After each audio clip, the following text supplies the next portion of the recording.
We ready? Hell no, ain't no better ready. We'll be ready for this. Wait, what? Let's get on with it.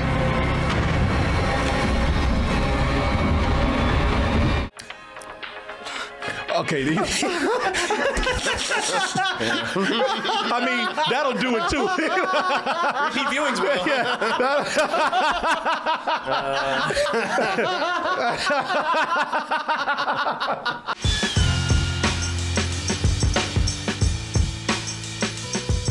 So it's gonna be sad news for some people out there, especially if you're a fan of Andor. Turns out, Andor, while it's been getting a lot of critical praise, is just not getting the audience that some people say it deserves. You know, if you look up some articles, you'll see that even Disney's trying to put this up on some other platform so it could drum up some viewership. I thought they were doing that because it was doing that well. Turns out that they're gonna be trying to put this on ABC, FX, Freeform, Hulu. It says here, as Lucasfilm attempts to drum up some viewership. And that's sad, you know, because a lot of people are enjoying this. Of course, the show is a prequel to Rogue One, which some people consider to be the best out of the latest crop of Star Wars films. Can you be trusted without your shackles? Let's just get this over with, shall we? We've a mission for you to know how to destroy it. So, you know, they're talking about the infamous Death Star right here, which is what this show is about. This show, as I said, it's a prequel to Rogue One, centering on the character of Cassian Andor. Cassian Andor. Yeah, exactly. And how he became one of the biggest players in the rebellion against the Empire. Here's what we're going to do here. So we're going to discuss why this may be the case, that this show is not doing as well with the viewership as many thought it should. But hopefully that won't discourage Disney from making more episodes or even making more shows, maybe even some movies in the flavor of this right here. Because, you know, I agree with people out there that this really is one of the best things that Disney has done, at least when it comes to Star Wars.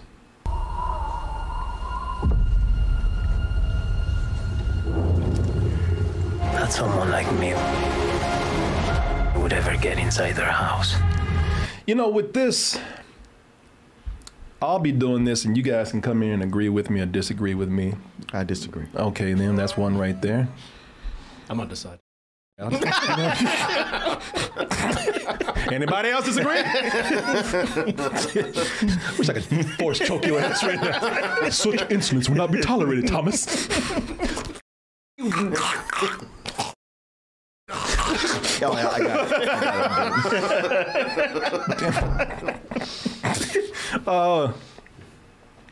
it. So what we'll do is we'll give you, I'm going to give you several examples of what Disney can learn from this show right here, Andor. And also what they can do to keep Star Wars feeling fresh. And also discuss, at least for me, if I have any complaints at all, or if anybody else has any complaints, what Andor didn't do so well and what they could do better. So with that said, I'm gonna give some reasons why, and it's not a long list. I'm gonna give some reasons why, or I'm gonna give rather some points on Disney or what Disney could do to make Star Wars better by following Andor and following what Andor is, its tone, the way it was filmed, story-wise. I mean, there's a lot of things that they got right in Andor that a lot of people are asking for that Star Wars just wasn't delivering up until now. I would say this, that, you know, my first point right here with with Andor and what you can learn from Andor to make Star Wars better moving forward. First of all, number one, the biggest takeaway from this is that it's okay to not make it all about the kids. You know, this is a more adult tone that we have going on with this. And the reason why I really thought it was important to talk about that is because we keep hearing arguments over and over again about these days, you know, Star Wars. You boomers out there, it ain't for you. Hey, if you complain about Star Wars, then you know what? You're just being an asshole about it because You're one of those people who are upset because Star Wars is not for you. You know, you want the old Star Wars. Meanwhile, you know, all these, if you were hip and young like us, then you know that Star Wars is pretty awesome today, which is not, if you ask me. But yeah, or here's another one. You know what? You too grown to be watching Star Wars anyway. Get your old ass out of here. But you're 25. I ain't old like you, old man, though.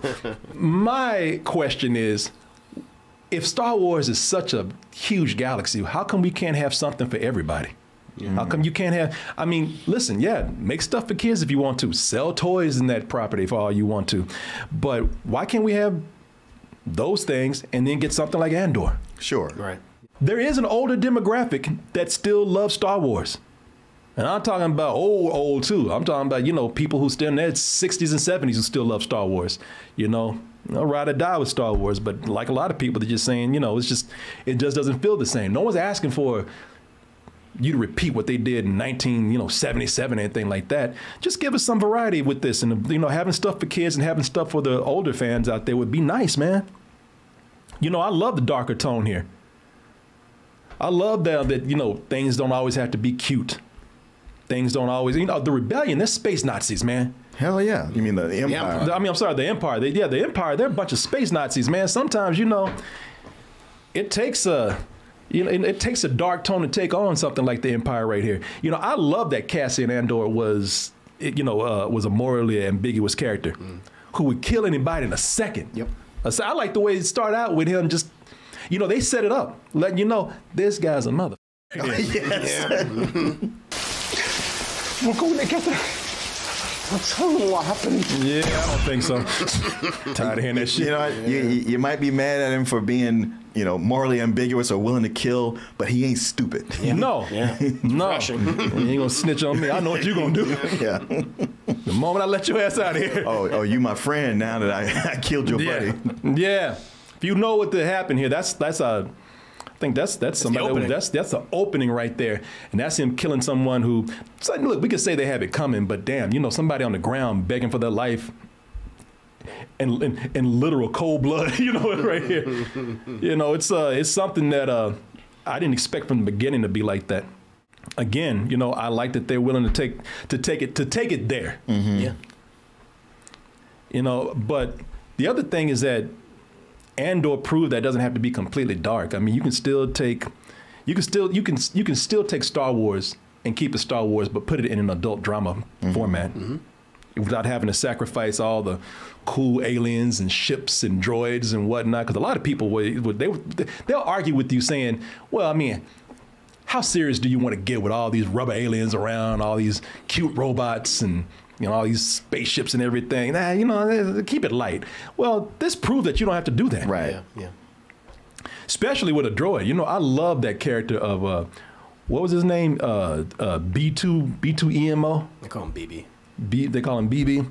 I think his full name is B2 EMO. Yeah. Which is, it's funny because he's very sensitive. He's very emo. He's about to say the name is in the emo is in the name right there. B2 emo. Y'all did that on purpose, by the way. But I like the characters because he's so in his feelings. He's kind of like and everybody treats him like an actual human being. Yes. Yes. He's a little bit like Andor's little brother, man. Mm-hmm. His little brother that looks up to his big brother right here, man. Because I'll tell you, I've never really liked an android as much as I did here, where they treated that android, well, like you said, like a human, to where that brought your emotional level up. But where were you? It's not important. If it's not important, well, why not tell me? You told him sooner or later you were going to get yourself into trouble. You could. I'm gonna tell my mama. Mom said you ain't shit. Yes. And I thought that started to get annoying. I found it very cute and charming. Yeah. I was wondering at first. I was like, all right, here we go. They didn't waste no time pulling out that cute ass robot so they could sell some toys. But after a while, I was like, wow, that droid right there, that robot. I mean, they handled that very well. I mean, they managed to keep it cute, but also they managed to play it up. Yeah. You know, they didn't. And it gets sad later. Yeah, it really does. Yeah, no, that's the thing about it, man. It got very sad later on. And, you know, the thing is, all the performances in this are great, man, because they don't have to, like, you know, they are able to act. They have more serious lines. They have more serious situations. You know, this is good drama right here. They are able to come in and actually give you great performances because you have material that the actors can actually take seriously. Yes, the characters are complex and the performances are nuanced. Yes. Which, wait, in a Star Wars movie or Star Wars property, really? Yeah. All right. Yeah.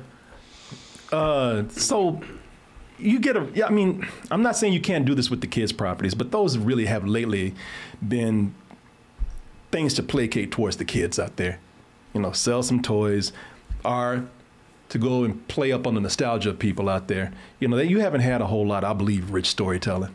It's been disrupted by corporate decisions and marketing and whatnot. This right here, you know, being able to come in and have a darker tone, more serious drama, as you say, more nuanced. You've been getting some great performances out of this and some great stories out of this. Number two, you know, expand on the characters outside of the lore. Expand on something out of the same characters that we see all the time. You know, that's our, hey, more importantly, the nostalgia. That's not a new complaint. You heard us talk about that all the time. But man, I did not know. Like, I complain about it, I say it, but this is the first time I watched something and just felt refreshed. Yeah. It was, boy, this was like a cool glass of lemonade. But it was so refreshing not to hear about a goddamn Skywalker anywhere. Mm-hmm. It was nice that we didn't cut away to one reference our image of Luke Skywalker as a little boy. I'll be honest with you, I was happy to not even hear the same music or the same theme. Which I know people, because there was a time when people would tell you, well, if you don't have any of those things, well, then it's not Star Wars. Well, bitch, this proved to you, this is very much Star Wars when they don't put those things in there, even if they don't put those things in there, and sometimes it's better. You know, the reason why is because finally, when we're talking about a galaxy far, far away, this is starting to feel like a real galaxy. Mm-hmm. Yeah. It's starting to feel populated. It's starting to feel expanded. You know, Andor is the first time I felt like I've been watching something that was actually open world now. Mm-hmm. You know, this expanded the world because now we're seeing what it's like for people who never interact with those magical elements. Right. You know, they only did, and when they did mention something, they mentioned the Emperor. Yeah. A few times, but that's because they had to. Right. Because he was the mother running things. You know, you couldn't help it. I liked how they even mentioned him in a sarcastic way. In a sarcastic way. Yeah. Yes. Cool. Yeah. And I'm innocent. Take it up with Palpatine. Nah, fuck. You know, that's all right. Now, I will admit that sometimes this could, yes, people are sort of right, I believe. This could make it feel like something that is not Star Wars. You know, when they had the stuff with the prison, you know, between the music and the cinematography and, again, the tone of this felt like this was a completely different 70s sci-fi film.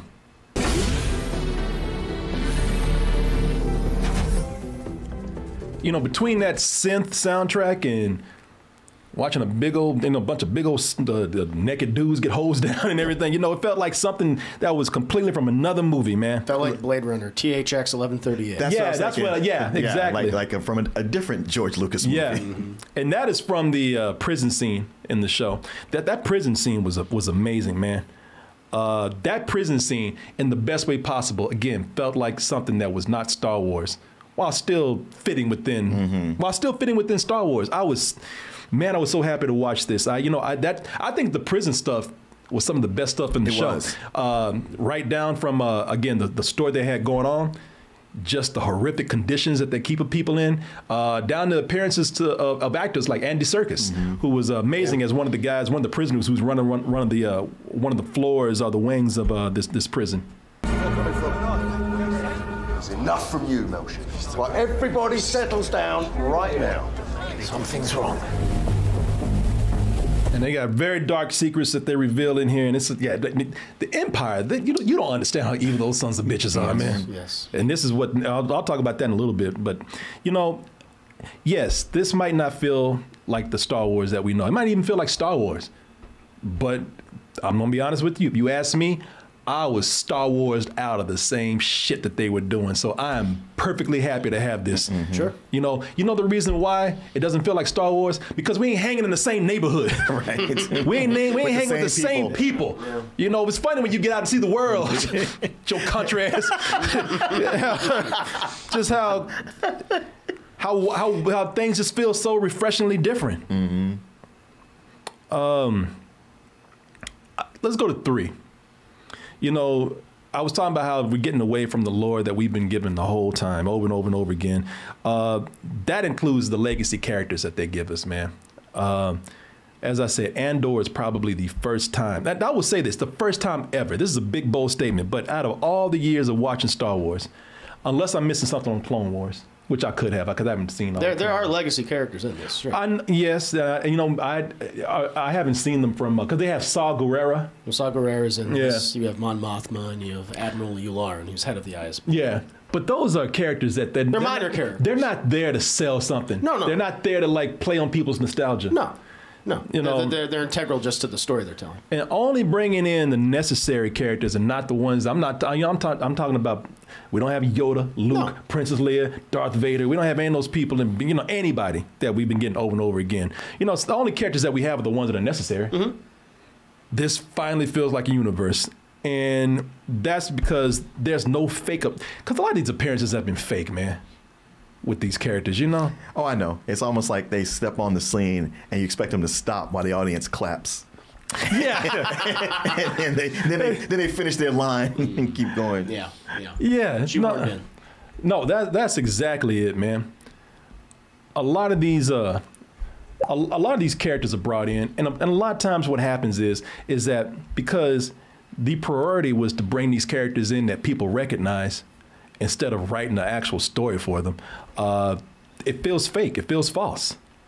That's one of the things I think really made Obi-Wan a disappointment for me, because they brought in Princess Leia, little Princess Leia, which was, there was so many bad things with that. First of all, it was obvious that they were trying to bring in a character for nostalgia.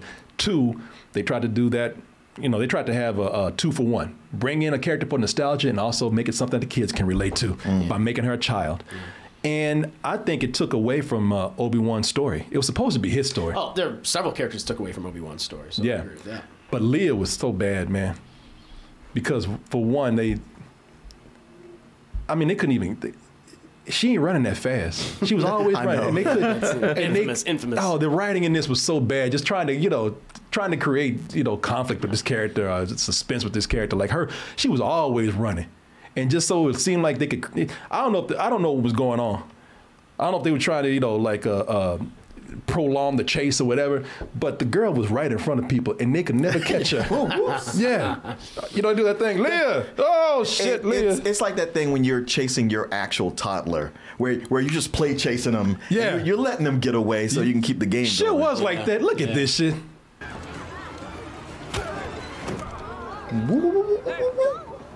Oh, What? Hey, come here, wait. Hey. Oh, damn it. Well, shit. It's terrible direction. It's horrible direction. They did that several times. Come on, Flea. Yeah, I'm gonna flee all right. Did you see they all just stood there like, oh shit. Oh shit, she's running. Don't give her head start. God damn, boy. Damn. With those itty bitty legs. Those little bitty legs. Little legs. Shit. Damn, all these adults should be playing for the Dallas Cowboys. He can't catch nobody. See you, bitches. You see them? Whoa. They gotta get wrapped up first. Whoa, that's a Looney Tunes cartoon. Here's number 4 right here.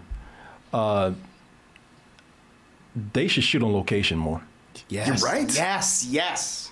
Enough with the green screens. And the volume too. Yeah.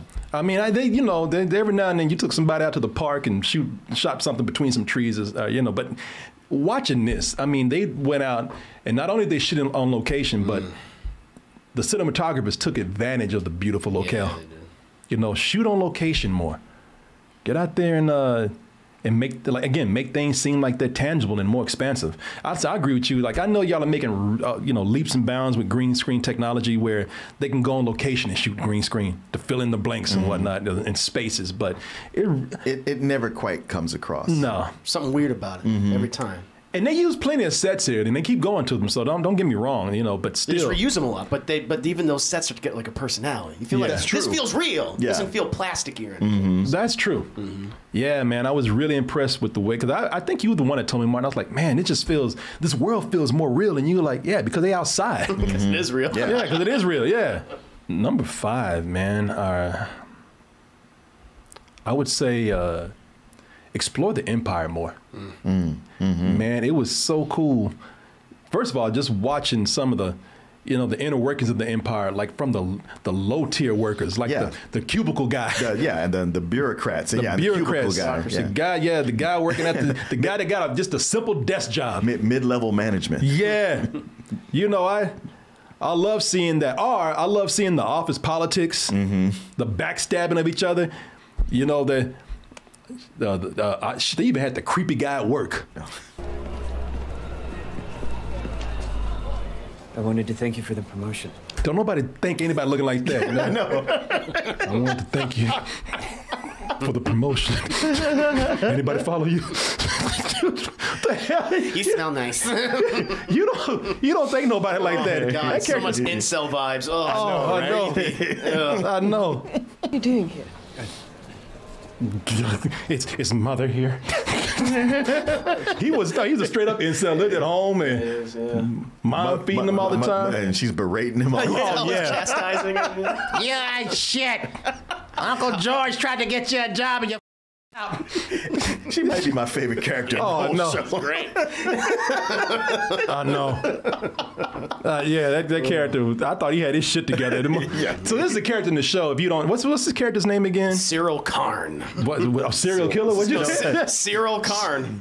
Yeah, man, he's a character in the show where this is another thing I like about this, because they even showed you other parts or departments of the Empire where you got private investigators. You know, you get to see the inner workings of the Empire where people work more like police, and he's one of them.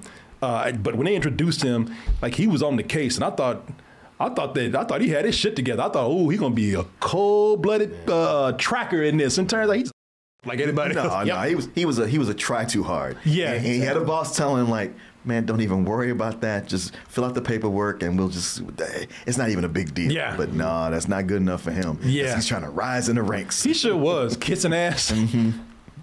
Shit, I mean, yeah, I love to see the inner workings of the Empire. Shit, I want to see the office gossip. I want to see the romances. You know, who sleep with who. I love how if you're under the thumb of the Empire, it sucks. Yeah. But if you work for the Empire, it ain't that great either. No. No. Miserable. Yeah. I mean, you can even be a high-ranking dude. Like, you know, everybody's held accountable. In fact, you were better off being the desk guy or the cubicle guy, because ain't nobody gonna force choke your ass out. You know, Darth Vader ain't talking about where's those papers I asked for last night. Oh, Those TPS reports. yeah. Where are those reports I asked for last night? Oh, shit. There are the facts. The plant was broken. Man. Yeah, man. There's that, seeing the inner workings of the Empire. But what Andor did great with the Empire, being that they were more adult and darker show, they get to show you just how evil the Empire is. Yeah. Like, I saw how evil they were, and I'm like, I don't feel comfortable going to Disneyland and Disney World hanging out with Holocaust Nazis, stormtroopers. Yeah, they're they tell you just how bad they are. Like, they relish in killing children and taking their screams and using them for torture. It's repeat listenings that cause the most damage. We ready? Hell no, ain't no better ready. We'll be ready for this. Wait, let's get on with it.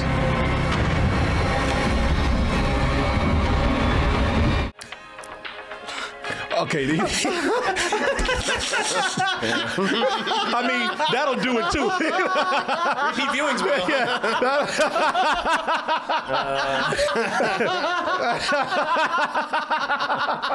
Show us the characters that we don't see too much. Show us a different side of them. Show us a deeper side of them. I think that's what worked with, even though I didn't like the show. I don't like it at all, really, near the end of it. You know, at first I was like, yeah, we'll give it a chance. It's good here and there. But by the end of Boba Fett, Book of Boba Fett. I was like, this is another lame one right here for me. Yeah. But I thought some of the interesting and good things that they did, they explored the Sand People. Sure. Yeah. You know, and I thought that was kind of cool that they did that. And I think they need to do more of that. The Tuscans, Sand People. Tuscan Raiders. Yeah, I'm sorry. I'm sorry. Cancel. I can't go to Tatooine again. Yeah, I think they should. I would love to see Jawas and what their little nasty ass lives are like. You know, Right. I think it's cool when you explore these side of characters that we haven't seen, whether they're the Empire or whether they're Tuscan Raiders. Thank you. Or anybody. It's a good thing. So you can go back and look at some legacy characters, but do that with the ones that we really haven't seen a whole lot of. Sure. It's definitely working with the Empire here. You know, I think looking at this and hearing about how people aren't watching in the viewership that everybody thought that they would, I do think that there are some things that you could look at with Andor and say, all right, you could do this better. And I have to admit, now I hate to say it because I know so many people love this show, and I fully support this show. Anything to get more things out of Star Wars, anything to get Disney to push Star Wars, you know, I'm behind that 100%. So I'm not going to sit up here and, you know, just complain to complain. But I do have to say that I think the pacing of this show was just a little bit off for me. I found myself bored with a lot of things. I really enjoyed the story of Andor, Cassian Andor, and everything that surrounded him. The politics, while I found interesting in this, and the politicians, found it interesting, but I did find myself not as interested when it got to those parts. You know, when you had rooms full of senators talking about, you know, the going-ons of the Empire and, you know, the backdoor deals with the rebellion. Some of that stuff was interesting. A lot of it just kind of dragged for me. Palpatine's frustrating, yes, we agree. Too easily provoked, yes. Overreactive, perhaps. Understand? What is public order? You know, I felt like I was at a real party listening to people talking about boring shit. But that's not to say that I don't think this stuff is important. I know a lot of people probably did enjoy that. But I remember when I said that I was watching the first episode, or was the first 4 episodes that we watched? 3. Was the first 3 episodes. So we watched the first 3 episodes. And I did say that there are moments where it feels like it's dragging, but I appreciated what they were doing so much that that was minimal to me. We'll see how it goes. And later on, I you know, that remained. I could see people watching this and saying that, yeah, this just doesn't have the same spirit as the Star Wars shows that I watch. And I can't blame people for that. I don't think it's something that has to suffer or take, you know, it has to be, you know, removed or canceled or taken away. But I see the people's point. It's just, you know, it's not, it's the first Star Wars thing that's not like an adventure serial. Which is what influenced, you know, Lucas so much for those original movies and various other filmmakers who have taken on, and the cartoons even. You know, this one, it wanted to get into the minutia of, like, how does this world work from a day-to-day basis? And Star Wars has really never done that before. I didn't mind the slow burn so much, or the political aspects of it, because that was never appropriately explored in Star Wars before. I think there's a lot going on, and I think that it could, and I'm not even sped up because I want action. I don't want that. You mentioned Game of Thrones. Yeah. Game of Thrones handles politics and, you know, dealings very well, and somehow keeps the momentum going strong. There's always, you got dragons, you got people dying horribly, and you got titties, and all that's rotating through there constantly. Well, if you take the titties out, I don't need that. Dragons, we got creatures and spaceships here, so we got the fantastical here. I think the writing can just be paced and picked up a little bit better, and the relationships outside of Cassian's story could be written a little bit better. But again, that's me. A lot of people are enjoying that aspect of it. And I agree with you saying that, you know, while it might not be to my fitting how fast it's going, I think that it's cool that we have it, because Star Wars needs to be explored in that area, as you say, with the inner workings too. You know, so you gonna say something? No, I see what you're saying, and there are times when I feel that a little bit, where I might be drifting off, but then I kind of come back into it, and I appreciate all of it. The thing about Andor is that nothing about it is fun, and I don't say that I'm not saying that derogatorily. It's just I mean, you look at this story, there really shouldn't be, you know, fun stuff about it. But fun has always been a part of Star Wars. Yeah. So, yeah, if you came for that, going like, well, it's serious, but, you know, I'm waiting for the fun stuff, it's like, this is not a fun tale. It's just not going to be there. That's a very good point, Mark, because most of the time when I watch this show, especially when we got into the prison stuff, I felt anxious. Oh, like, yeah. Watch was like, okay, what's going to happen? But, you know, my point with saying what I'm saying is I think that is something I understand your point. Totally get what you're saying. No, it's not even for me. I'm just saying that I think if some people aren't watching as much, I think it's because of that exact pacing. Yeah, sure. I think that some people are just, you know, either, like you say, either not expecting it or just downright bored by it. They want pew-pew. What was that? Pew pew. Oh, you know, I wouldn't say that because I'm the person. Yeah. But I think there's other people who feel like me because to break it down and saying, well, because I've seen people do this in the chat with other things. Shit, people said this about us one time about something. I think it was a Marvel related thing where when you say, I don't like the pacing here, people immediately go to, oh, you just want titties and shit. You just want titties and dragons. No, you just want people just shooting. You want jokes. That's what you want is jokes. And I just say, nah, I think it doesn't come down to that. I think, you know, for some people, yes, they want that. Their attention span just not good enough for this. But then there's some people who legitimately might think like, I don't think that this is very tight as far as the writing goes, which I don't in certain parts. But, you know, again, I think it's needed. Plus, the other thing is that another reason why this might be not doing so well, people might just have Star Wars fatigue, and not because they just have a lot of Star Wars. They've had a lot of mediocre to bad Star Wars. Yeah, I agree. You know, after all that we've had, people just kind of like, well, look, man, I gave this, 3 chances? Yeah. Yep. So let me get IndieWire right now. Where's Andor's massive audience? Blame Disney for too many bad Star Wars stories. You know, we except for, you know, maybe like The Mandalorian, you know, everything else has been, not for everyone, but by many people, many more than Disney's probably comfortable with. People just been like, it's just either okay or bad. You know, I think Boba Fett was a disappointment. Yes. Obi-Wan was a disappointment. The movies are all over the place. You know, it's just, it might be just a little too late for Andor at this moment.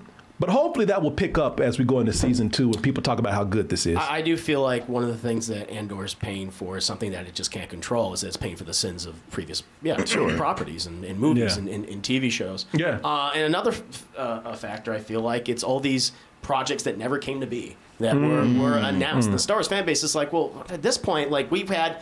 Like Kathleen Kennedy said, Josh Trake's getting a movie, and Ryan Johnson's getting a movie, and Benioff and Weiss are getting a movie, and Patty Jenkins getting a movie, Taika Waititi, and it's like, where are these projects?